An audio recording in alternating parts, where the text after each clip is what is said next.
Hey everyone, welcome to our expert series. We always start off the week big on Monday with Greg Dickerson. How you doing, sir? Doing good. Michael, how about you? I'm doing great. One of the things I wanted to talk about today is I have actually changed my opinion on something, and I want to run it by someone I know, trust, and respect because I expect you to tell me if I'm wrong. So let me kind of paint you a picture and let me know what you think. There are holes, I'm wrong, what you see in this. You cool with that? Yeah, let's do it.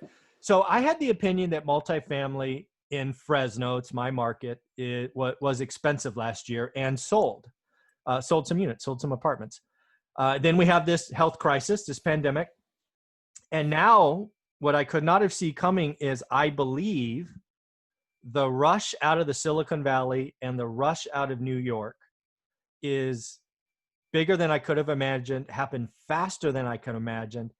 And I'm already seeing single family housing in Fresno be impacted by this, meaning renters from San Francisco becoming owners in Fresno.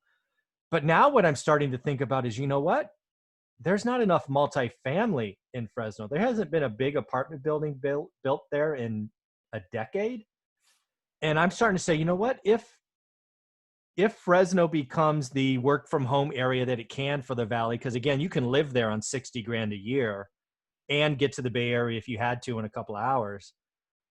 I'm starting to think multifamily in suburbs around the country might be great investments because rents are going to go up while rents go down in San Francisco and New York. So I'm just starting to bat this around. It is a drastic change from a month ago. So I wanted to see what you thought. So, when you talk about multifamily and your opinion of it, your units were a little smaller, right? Like 20 units and less? Yeah. Yes. Okay. So this idea and thesis is going to be different based on the size of the asset in the areas that you're talking about. Mm-hmm. I don't know what the construction cycles in Fresno look like, or, whether there's been large multifamily properties built or small ones. But we do know people are moving from the city in a way that it's noticeable but not meanful to the markets around because they're moving to different areas. So the question is, where are they moving to? So it's not like they're all leaving, San Francisco and going in an immediate direct vicinity. They're going all over the country. Sure. So the question is, where are they going and what does it look like in those areas? So to your answer, yes, it's going to bring more people into the rental market. What we're really low on right now nationwide is rental single-family homes for rent. So that's the biggest demand right now that people are looking for, because a lot of people want houses. They don't want the apartments. Yes. And especially the ones that are leaving the city, they're generally leaving for housing. They're not all buyers, Yeah, that's true. There's a lot of areas that, there's a lot of single-family rental properties that people are going to. Now, the other aspect is the multifamily. Generally, in the smaller properties, you're going to be able to be more competitive because you're going to have less vacancy. The larger properties always carry a 5 to 10% vacancy, like 250, 400 unit properties. Those are going to carry more units available on a regular basis because they're always turning over, people coming and going. So it could, get those properties up and potentially get a waiting list kind of situation going that could potentially create competition. But in the bigger markets where most people are going, there's tons of new construction in the pipeline, and inventory is not a problem. Okay. So it's really going to depend on the market. It's going to depend on what the inventory looks like in those markets. But yes, it can definitely drive up demand and competition. Here's the big question. Okay. How long is this cycle going to last? Yeah. And that's the big debate right now, because there might be a lot of people leaving some of the city areas right now, but that's not going to be a continuing trend. Young people love the 24/7 aspects, nightlife of cities. There's a lot of young people still coming up. I've got one of my clients that I'm working with and coaching that is a broker in Manhattan, and he handles condos and apartments and houses. He said he's got plenty of buyers. Really? There's still plenty of people, especially now because there's more inventory. Yeah. So, he said that there is no shortage of buyers that want to buy in the city, and there's no shortage of people, looking to rent, but there are people moving out, and there's a little bit of transition right now. So it might look like there's an inventory gap, but as you know, supply and demand. So as soon as that supply opens up, prices come down, bam, people are going to, run in and take advantage of it, which is what he's seeing. So the real question is, what does that real attrition look like? Are we actually going to have a void in the cities? Yeah. We know prices are coming down in some areas. No question. San Francisco, not so much, right?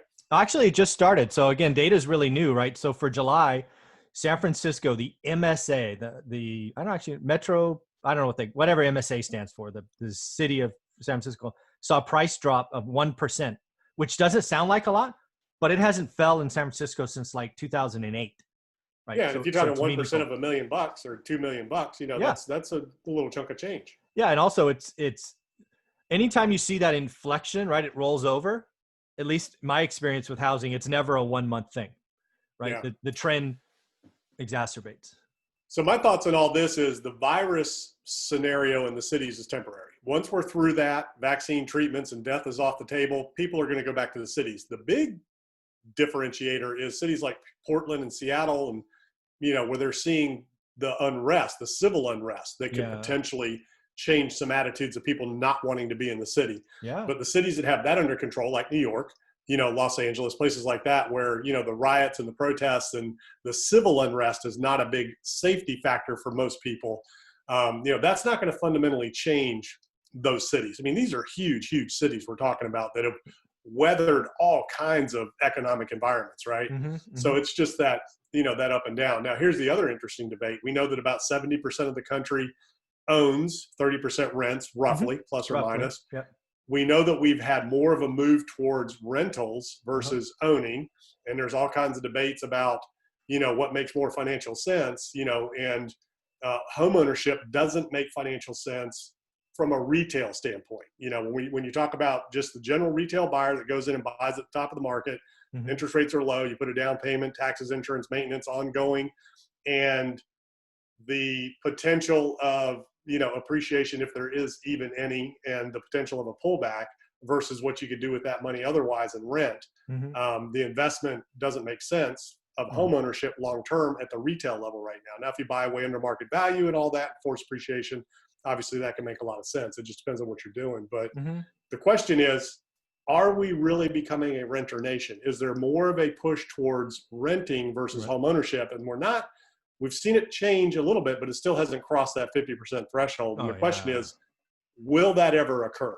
Yeah. I mean, again, my crystal ball doesn't look very far into the future, but what I'm seeing again in my couple of markets that I'm in is we're actually seeing home ownership up. What we're seeing very different 2020 versus 2006 is my competition is all owner occupants today. Everything. I mean, I've never seen it like this. And I've had two brokers on this channel the last week, and they're like, we have 1 month of inventory for housing. So back to your point about housing being the shortage, no question. Pricing at least for single family homes for the rest of the year, I can confidently say are going to go up, and they'll probably go up double digits because every deal is being bid. Every deal has 6-7 offers. Every deal has now escalation clauses, which I haven't seen in housing in forever. Yeah. This is a supply problem. So you're dead on there. I do see home ownership ticking up. I think, the other good thing I see about today in home ownership is the lending is so much different, right? You and I were around the last time, and there was a 18-month period where most of the loans were just stupid, just dumb, right? Financial suicide, right? ARMs, 2 and 28s, all of that nonsense, liar loans, ninja loans. Oh yeah. Very little of that is happening today. Yeah, and it's getting more difficult, and that's kind of up and down. But it's they're reining in, and the reports I've been reading is that the deeper we get into an economic situation, depending on how deep this goes and whether or not we pull out of it, and when, the banks are getting more and more selective in who they're lending to and what those requirements are. So that's going to change things. But, it's interesting. Grant Cardone and I had that, discussion about housing, and he asked me what I thought about it, because his mindset is more people are going to be renting. And I'm like, there's always going to be buyers. There's always people that don't want to face, the potential to have to move. They want to control their housing situation. Yeah. They want their pets. They want their paint colors. I mean, there's lots of, I actually think homeownership is great for most people. And that's more because I've seen the financial benefits of a forced savings and inflation and all of that. Because it's the only reason I'm still in California is the couple of times that we had economic shocks, meaning my parents were laid off. They were able to tap into the equity to survive for 3 to 6 months. So Yeah, like you said, forced savings. Yeah, it is a good thing. It makes a lot of sense. And especially in years past, the question is going forward, sure. it's still forced savings because you're paying the equity down, just like commercial. So Yeah. like I tell a lot of people right now, the asset values, the prices of these multifamily assets are crazy right now because the interest rates are so low. Yeah. It's kind of negligible. I said, so right now it's a forced savings. It's a principal reduction, cash flow play now. So if you can make a little cash flow, reduce principal from the income, the property's paying for itself. That's kind of what that multifamily play is right now, because you're not going to see the returns that we've seen over the last 5 years in that market. No, there's no question. Yeah, there's no question. And again, I really starting to love the idea of this whole K-shaped recovery across the board. And what I mean by a K-shaped is there's winners and losers. There's winners and losers in pretty much everything. I think what this virus, this health event, this pandemic has forced everywhere is acceleration of change, acceleration of good change, acceleration of bad change. So if you're New York and San Francisco, it hurts. You've been unaffordable. It's the quality of life hasn't been great. You've been paying $3,000 for a shoebox. And you know what? Now you have a kid on the way or a second kid and you're like, screw it. I'm going to move from being a renter to an owner somewhere else. Mm-hmm. Right. And New York now, Governor Cuomo is begging billionaires to come back because they're taking their kids out and they're going to go get residency somewhere else. Right. And New York's tax problem is just going to mushroom, and AOC taxing the billionaires. They're just not going to come back. AOC, you can't tax a billionaire 10% if he's not there. It's not how the tax system works. So they're creating some big pain in California and New York. And actually, it's funny, we tie this to the stimulus discussions. That seems to be the one red line that's caused the big thing to blow up is, the Democrats want $1 trillion to bail out states who had problems going in. And the Republicans are like, no, we're not paying for the sins of the past. We're going to cover, right? We're going to cover the health event stuff, but we're not going to cover, I'll just say what it is, New York and California's bad fiscal policy. So it's so interesting to watch all of this happen. And again, I live in California, which is going to suffer for the next decade. It's bad choices. So I don't know where you want to go from there. Go with that. Yeah. So, it's all interesting, but I'll tell you what's really interesting is how well the economy did with a 30% contraction. We kept ticking along. A lot of people, like you said, there's good and bad with all of this. I think a lot of us have realized how much we really don't need, and how much we can really do without, and that we don't really miss it that much. I was going to the movies every weekend. That's just what we did. You'd go out to eat 4 or 5 nights a week. Those things have changed, and it's like, I don't really miss it. I'm fine not going to the movies every weekend, not going out to eat. I can deal without it, and stuff like that. And, so it's really interesting to see the economy continue to work in a lot of areas with other areas just completely non-existent, and what the real impacts of that are. And, the big thing that we have to do is we got to get people back to work. We've got to get through this virus situation, get people back to work, get the economy fully open, fully recovered again.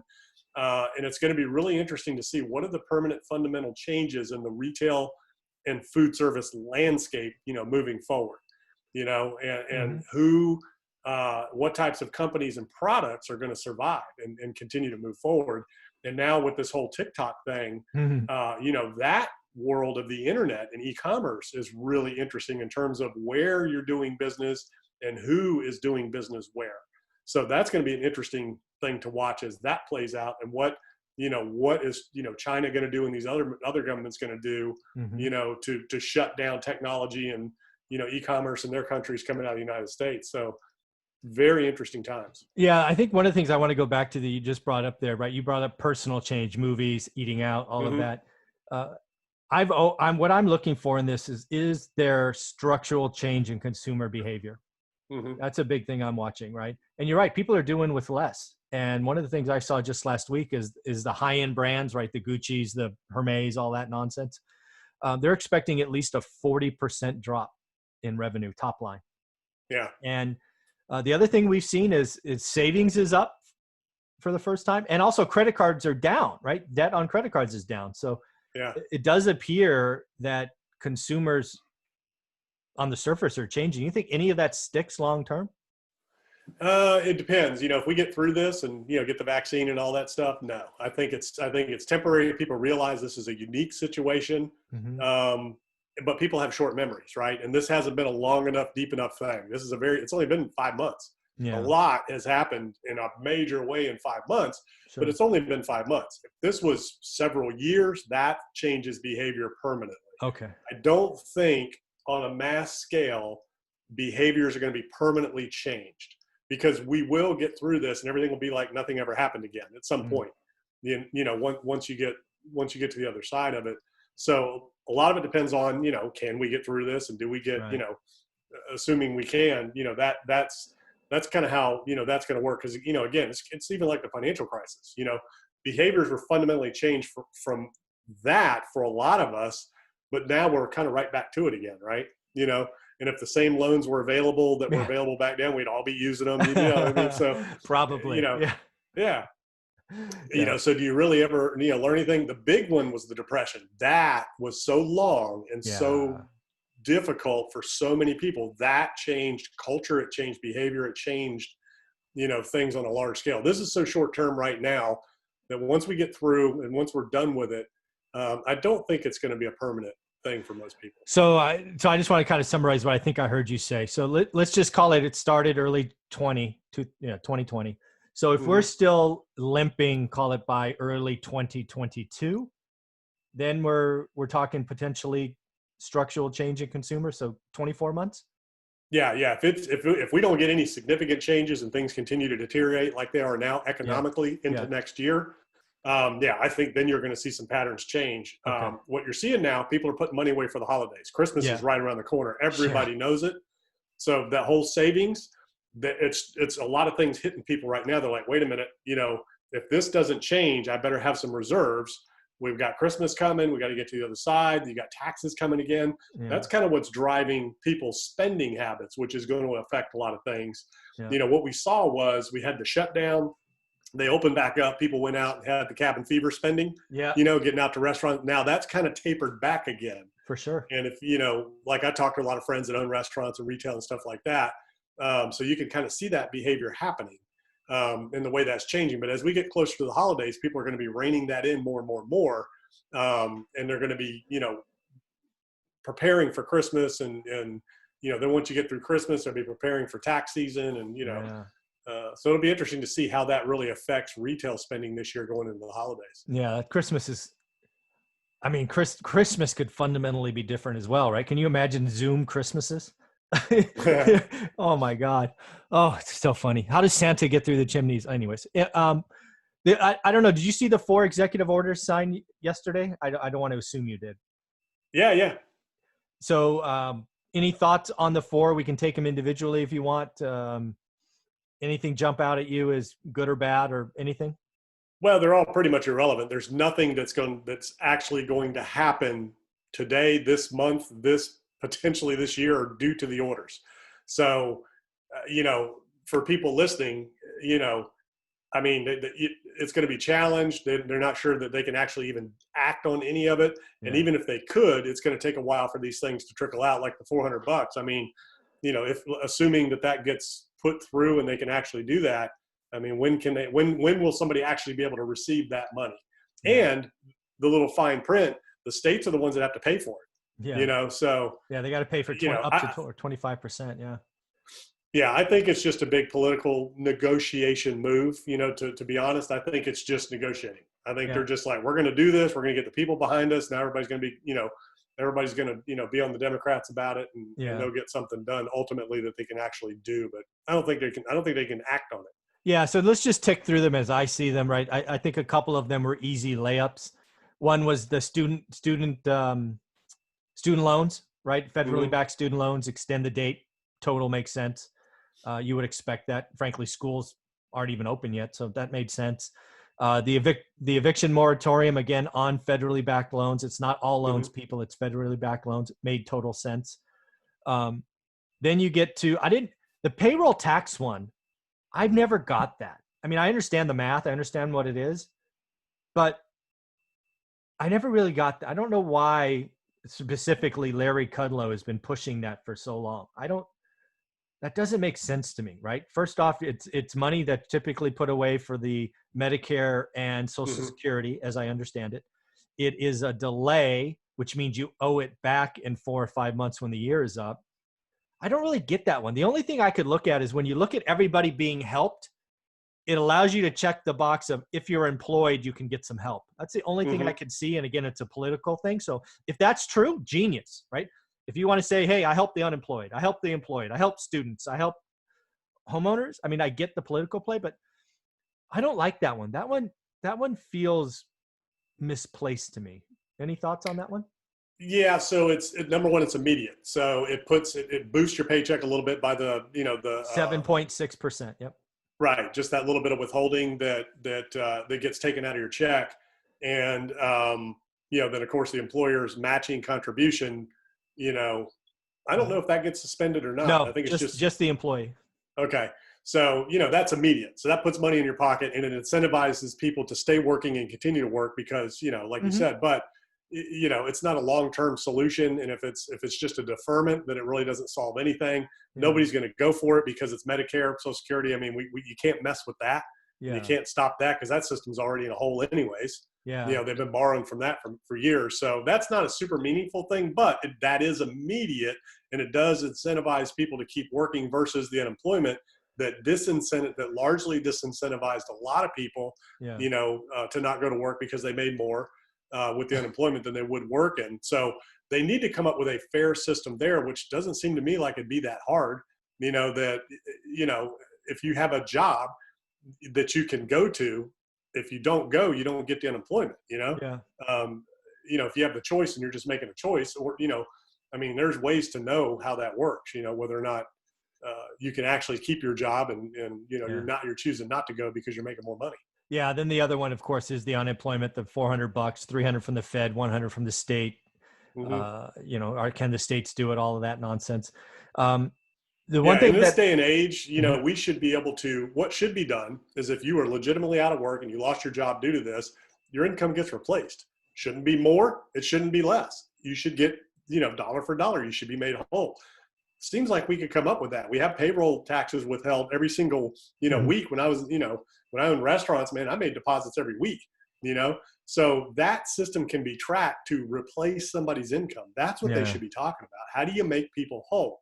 And see, that's why we're not going to have inflation, because people aren't being made whole. Hmm. You know, they're not being made whole for what they lost. And then, the average individuals, you and me and everybody else that aren't, in that position, we're not getting extra money put in our pockets to go use. Nope. So, Yep. we can't really have inflation at the consumer level because of those reasons. You've got it obviously at the asset and the investment level, but Mhm. that's what really needs to happen. People need to be made whole. If anybody in Washington is listening, and if not, we should send them this episode. Just replace their lost income. That's all you Yeah. got to do. It doesn't have to be more. Doesn't have to be less. Yeah. Replace it dollar for dollar. Yeah. Yeah. As long as this is an national emergency or whatever kind of Yeah. classification you have. Yeah. That would be, I would feel good about that for sure. That ain't Yeah. that hard. Yeah, you would think, right? Yeah, but the other thing that I think is really happening about the way the unemployment's going to be spent or filled or whatever today is it's not going to be as easy as maybe the headlines make it sound. So Yeah. my hope is the politicians in DC get together and sign something this week. Mhm. Otherwise, people who only read the headlines are going to be looking for that $400 to show up and be very disappointed. Because I've read reports that the way they're doing this, kind of through FEMA, might be months before people see it. And even the last time, there's still people now probably that never even made it through the system. We saw months after it was instituted that people couldn't even get through to file. Florida specifically, I remember their system is so outdated. Yeah. Yeah, a lot of states. So it's very tough times, very difficult times. People need help. They need it now. The ones that legitimately need it, that their job is gone. The government put you out of business, made you stay home. That should be made up dollar for dollar, and it should be retroactive, Yeah, I agree. Retroactive. Absolutely. Yeah. Absolutely. So I'm just curious, what is on the agenda for Greg this week? Going out, looking at deals, going around. What's a busy guy like you do in a week like this? Yeah. Say I'm always looking at deals. I've got stuff coming to me all over the place. I had a multi-property portfolio come across my desk the other day, 240 units. With a bunch of Wow. different properties, and I went and looked at a mountain property to flip. It's funny you mentioned escalation clause. There's people putting in offers with escalation clauses on that. Gorgeous Wow. property that's a bank foreclosure that somebody started renovating, and Stopped. I think you talked about it, stopped. Yeah, so it's wide open, literally to the elements. Oh my gosh. Gorgeous, yeah, gorgeous property. So yeah, so I'm out, looking at properties, doing stuff. Not Nice. many face-to-face meetings anymore. That's kind of stopped. Sure. But yeah, every day I'm looking at deals. I'm looking at companies, opportunities, and Nice. yeah, it's there's a lot going on out there. I mean, there's still a lot of activity. I guess I'll ask this last question before we wrap up this episode. Do you think you'll be busier in the next 18 to 24 months than you were in the last 18 to 24 months? Busier meaning deals. And I don't think so, because Oh, okay. I'm not seeing value. I'm not seeing value. Okay. I'm seeing a lot of deals, but I'm opportunistic. I like And, that. Good. I like a lot of margin. So I'm not doing skinny deals. I like to have margin. I like to have, No plenty of skinny room. deals. And Yes. yeah, so I see a lot of deals, but not a lot of opportunities, not a lot of, value. So, Sorry, do you think you'll evaluate more deals in the next 18 to 24 months, meaning more stuff will come across your plate, or is the deal flow always the same? yeah, I mean, I haven't seen a significant decrease in deal flow. I mean, I Okay. get stuff, all the time because I'm looking at different things, but I think it depends on the market. So the market's hot right now. There's a lot of buyers, and people know what kind of buyer I am. So a lot of deals just don't even get sent to me. We're You not going know, to Greg. Greg's too cheap. yeah, exactly. They know, I'm looking for opportunities, and whether it's a company or whether it's a piece of real estate or a development deal or whatever. There are a few projects that I've been looking at, working on for a lot of years. I've got a couple of large pieces of oceanfront property that I've been working on for 20 years that, Oh, wow. I want to develop. And, eventually, it's one of those owners that's been holding on to it forever, thinks it's worth, whatever. And Yeah. eventually he's going to die, and it'll go up for Somewhere auction. else. So Yeah. yeah. Very cool, man. Well, thank you very much for doing this with us Monday. I always love starting off strong. Thanks, buddy. Yeah. It was good to see you.